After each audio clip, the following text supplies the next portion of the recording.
विडंबना कहें या दुर्भाग्य, नाथूराम गोडसे एक ऐसा आदमी जो देश के बंटवारे का बदला लेने चला था, उसी पर आज के वक्त में हमारा देश बटा हुआ नजर आता है। कुछ लोग उन्हें देशभक्त के रूप में देखते हैं, तो कुछ लोग उन्हें कट्टर चरमपंथी से ज्यादा कुछ नहीं देखते। संख्या बल में किस विचार के लोग ज्यादा हैं, ये आज के समय में कहना और भी ज्यादा मुश्किल है। अब सवाल तो बनता ही है कि आखिर एक हत्यारे पर इतनी चर्चा क्यों? क्या थी उस हत्या की वजह? जानने की कोशिश करेंगे इसी वीडियो में। वीडियो को अंत तक जरूर देखिएगा। सभी जानते हैं कि 30 जनवरी 1948 की शाम 5 बजे जब गांधी संध्या पूजन के लिए बाहर आए तो गोडसे भीड़ से होकर उनके पास जा पहुंचे। पहले गोडसे ने उन्हें नमन किया और मौका देखते ही एक के बाद एक 3 गोलियां गांधी के सीने में उतार दी। 5:17 पर देश के राष्ट्रपिता की हत्या कर दी गई। इस घटना के बाद गोडसे वहां से भागे नहीं। भीड़ ये दृश्य देखकर सम्य थी और जैसे ही वहां खड़े लोगों ने अपना होश संभाला, वे गोडसे पर टूट पड़े और उन्हें पीटने लगे।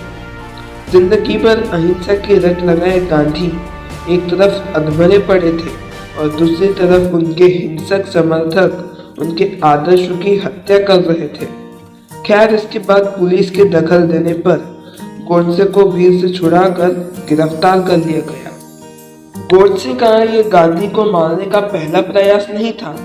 इससे 10 दिन पहले यानी 20 जनवरी 1948 को भी गांधी पर हमला हो चुका था। जब गांधी मंच से भाषण दे रहे थे तब गोडसे और उनके साथियों ने वहां पर एक ग्रेनेड फेंका। धमाके से भीड़ इधर उधर दौड़ने लगी। ये उनके प्लान का हिस्सा था। वो चाहते थे कि पहले ग्रेनेड से भीड़ जब इधर उधर हो जाए तब दूसरा ग्रेनेड गांधी के करीब फेंका जाए, पर तब तक उनके साथी दिगंबर बैच सहम गए थे और वे दूसरा ग्रेनेड फेंकने की हिम्मत नहीं जुटा पाए। गोडसे कभी खुद एक गांधी भक्त रहे थे और उन्हें एक आदर्श के रूप में देखते थे। जब गांधी का नॉन कोऑपरेशन मूवमेंट चल रहा था तब नाथूराम स्कूल में थे और गांधी से बहुत ज्यादा प्रभावित थे। लेकिन फिर इसी आंदोलन के दौरान अचानक हिंसा भड़कने पर गांधी ने इसकी निंदा करते हुए पूरे आंदोलन को ही बंद कर दिया, जो गोडसे के गांधी से दूर जाने की वजह बना। गोडसे के गिरफ्तार होने के बाद उन्होंने कोर्ट में अपनी सफाई देते हुए हत्या के कई कारण बताए। गोडसे का मानना था कि गांधी ने हर बार देश के हिंदुओं के साथ धोखा किया है और हमेशा मुस्लिमों के हित में फैसले किए। वो गांधी को एक तानाशाह बताते हुए कहते हैं कि देश में जो होता है गांधी के कहने पर ही होता है।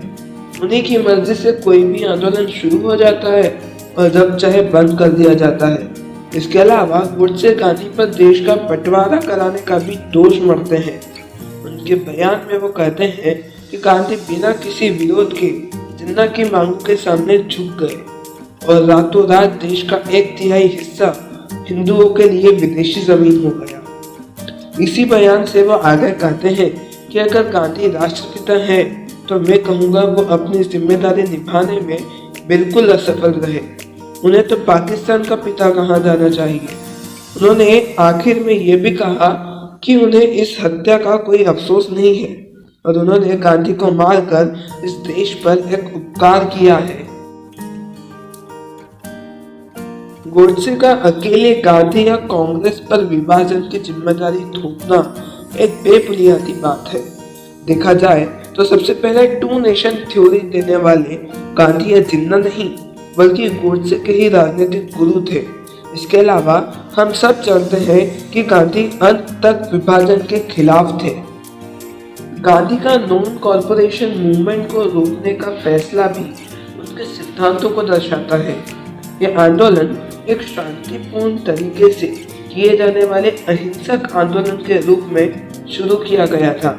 ऐसे में आंदोलन में हिंसा भड़कने पर आंदोलन के मूल सिद्धांतों पर चोट पहुंची थी, जिस कारण से उसे रोकने का फैसला किया गया।